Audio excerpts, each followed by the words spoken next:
क्या भारतीय संविधान एक ओरिजिनल कहानी है? शायद नहीं। असल में ये एक वर्ल्ड टूर कलेक्शन जैसा है।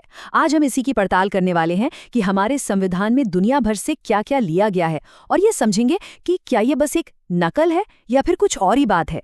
हाँ, ये नाम तो अक्सर सुनने को मिलता है, बैग ऑफ बोरोइंग्स, मतलब दुनिया के बेस्ट फीचर्स का एक कॉम्बो पैक।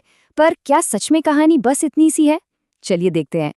तो आज का सबसे बड़ा सवाल यही है, क्या हमारे संविधान बनाने वालों ने बस दुनिया भर से आइडियाज उठाए और चिपका दिए, या फिर उन्होंने उन आइडियाज को लेकर भारतीय मिट्टी के हिसाब से ढाला?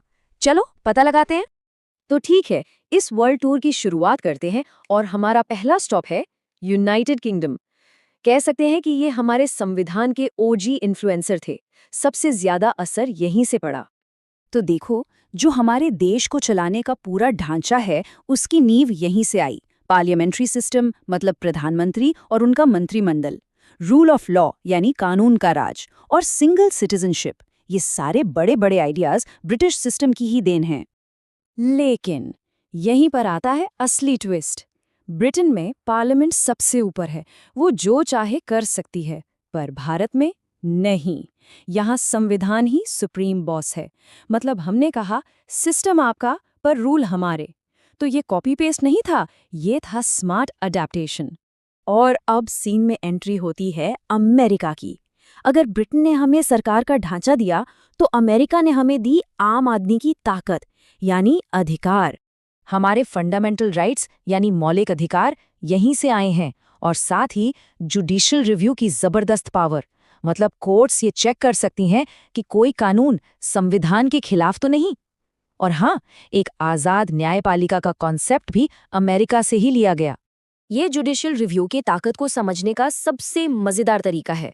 इसका सीधा मतलब है कि अगर सरकार या कोई भी आपके अधिकारों को कम करने की कोशिश करता है, तो सुप्रीम कोर्ट एक प्रोटेक्टर की तरह सामने आ जाता है। और इसी ताकत को और मजबूत बनाता है बेसिक स्ट्रक्चर डॉक्ट्रिन, जो 1973 के केशवानंद भारती केस से निकला। सोचिए, ये संविधान का अल्टीमेट बॉडीगार्ड है। ये पक्का करता है कि कोई भी सरकार संविधान की आत्मा को ही न बदल दे। और ये पूरी तरह से एक इंडियन इनोवेशन है। चलो अब फटाफट यूरोप का एक चक्कर लगाते हैं। यहाँ हमने एक दो नहीं बल्कि कई देशों से कुछ खास बातें सीखी। आयरलैंड से हमने लिए डायरेक्टिव प्रिंसिपल्स, जो सरकार के लिए एक तरह की मॉरल गाइड बुक हैं। जर्मनी के वाइमर संविधान से हमने सीखा कि इमरजेंसी के मुश्किल वक्त में फंडामेंटल राइट्स को कैसे सस्पेंड किया जा सकता है।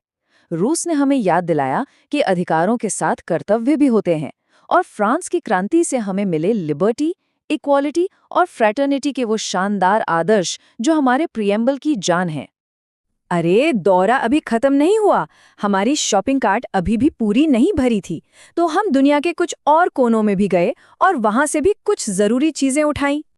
ये टेबल तो एग्जाम के लिए एकदम परफेक्ट रिवीजन चार्ट है।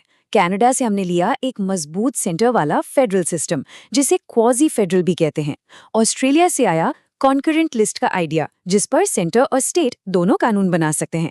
जापान से प्रोसीजर इस्टेब्लिश्ड बाय लॉ, और साउथ अफ्रीका से संविधान को बदलने यानी अमेंड करने का तरीका सीखा।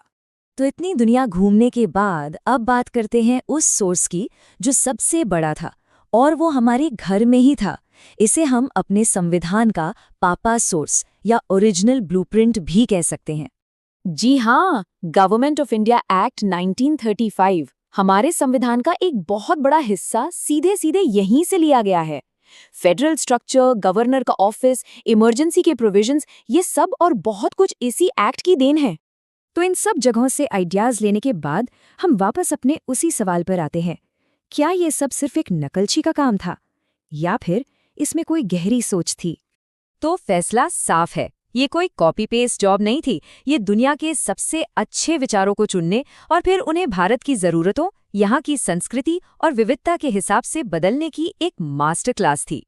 इसे हम आज की भाषा में कह सकते हैं, ये उस वक्त का मेक इन इंडिया प्रोजेक्ट था, जहाँ प्रोडक्ट तो पूरी तरह भारतीय था, लेकिन उसके लिए आइडियाज दुनिया के बेस्ट सोर्स से लिए गए थे। और अब जाते जाते एक सवाल सोचने के लिए, अगर आज एक नया संविधान बनाने का मौका मिले, तो दुनिया भर के इतने सारे विचारों में से वो कौन सा एक आइडिया होगा जो आपके हिसाब से उसमें ज़रूर होना चाहिए। सोचेगा ज़रूर।